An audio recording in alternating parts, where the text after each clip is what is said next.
Well, hello, and merry 10th day of Christmas to all of you.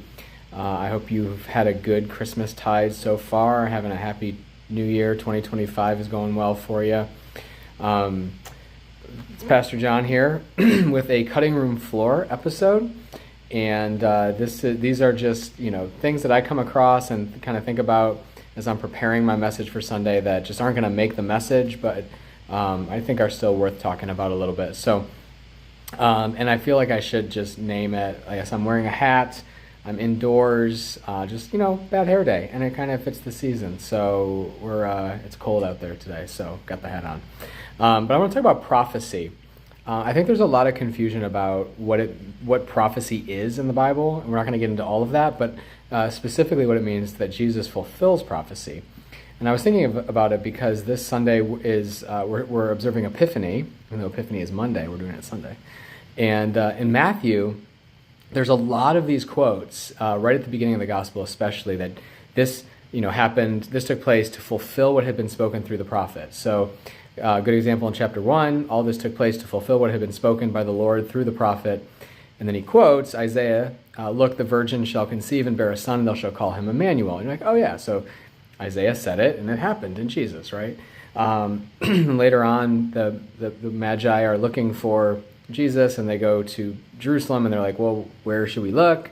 And the scribes said, they told him, in Bethlehem of Judea, for so it has been written by the prophet, and you, Bethlehem, in the land of Judah, so on, from you shall come a ruler who is to shepherd my people Israel. So couple pretty... I think it's easy for us to read those and be like, oh yeah, so they said it and Jesus fulfilled it. Boom, boom. Point A, point B. But I don't think that's how prophecy usually works in the Bible. I don't think that's the best way of reading it.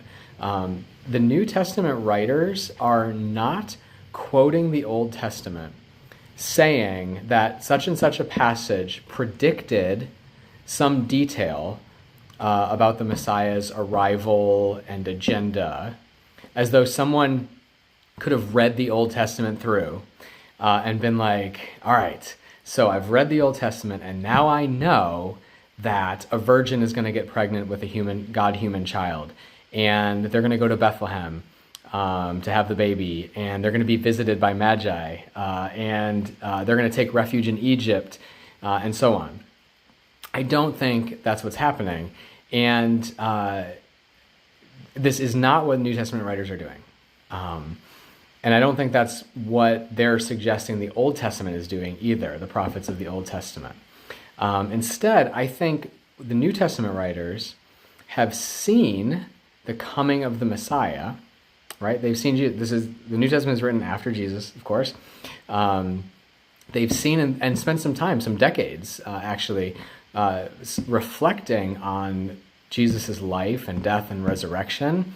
And so they've seen the coming of the Messiah, and they're connecting it to patterns and types that they see in their scriptures. And so a type is like an Old Testament figure, like a priest, or like King David, or the temple even, that kind of reflects or points to, or gives us a glimpse, if you will, of something that's a fulfillment. In our case, we would talk about Jesus. So anyway, so they're looking at Jesus' life and then connecting that to things that they recognize in the Hebrew scriptures or the Old Testament. They're noticing the ways that the Messiah, whose identity is verified by the resurrection. It's not like they know Jesus. Very few people understand, even the disciples don't get that Jesus is the Messiah just from, oh, yeah, of course, the Old Testament said that, and he's doing it. There's one place in the Gospels where Jesus says, hey, look, the Old Testament says this, and I'm doing it. But even there, it's not, if you go to the Old Testament, it's not like a one-to-one, A, point B correlation there. So, Anyway, they're looking at the Messiah. They know he's the Messiah. How? Because of the resurrection. Because God vindicated him and raised him from the dead. And they're noticing the ways then that the Messiah aligns with the historical stories and testimonies about God and movements of God in history. And just real quick example, there's one of these situations in Matthew where Jesus has gone down to Egypt. Jesus, Mary, and Joseph have gone down to Egypt, and they're fleeing from Herod, who's massacring children. And then it says, and then they come back after Herod dies, and it says, "This was to fulfill what had been spoken by the Lord through the prophet. Out of Egypt I have called my son."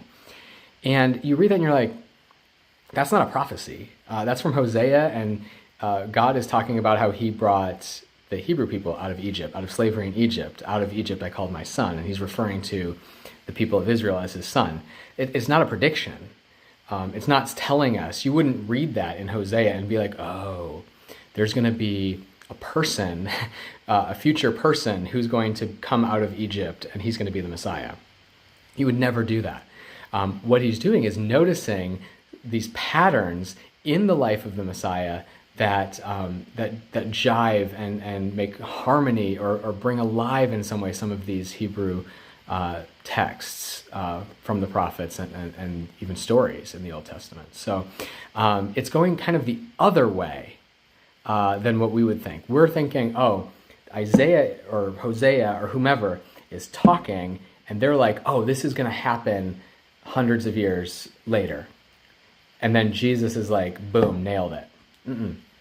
The New Testament writers are looking backward through the life of the Messiah and seeing how what the prophets, the patterns of God's work in the words and texts of the prophets and the stories of Israel.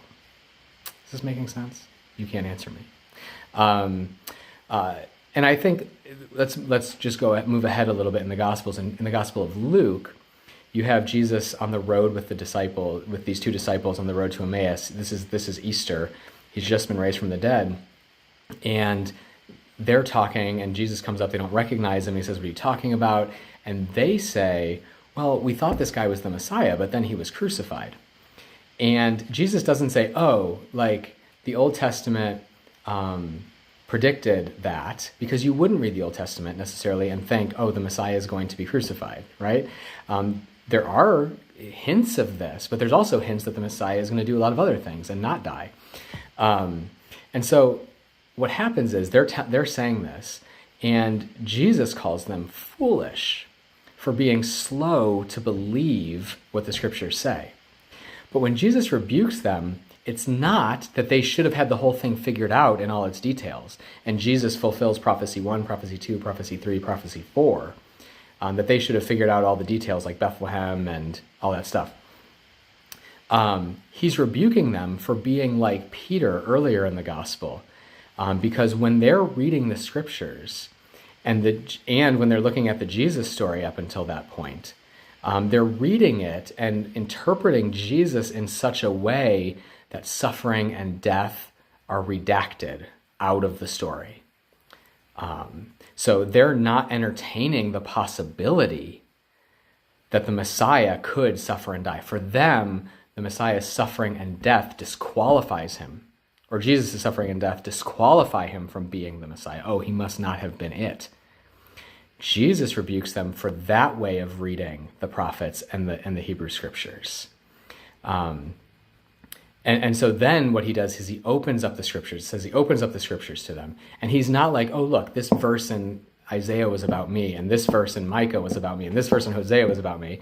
No, he doesn't give them a point A, point B chart of Old Testament to his own life, but rather he gives them a way of reading the story that reveals the consistent, self-giving, and even co-suffering love of God that desires to save humanity into liberation and a generous priestly rule in a good creation. And says, I've been consistent with the God that we see in the Hebrew scriptures in the Old Testament, not just a couple details that some prophets predicted way back when.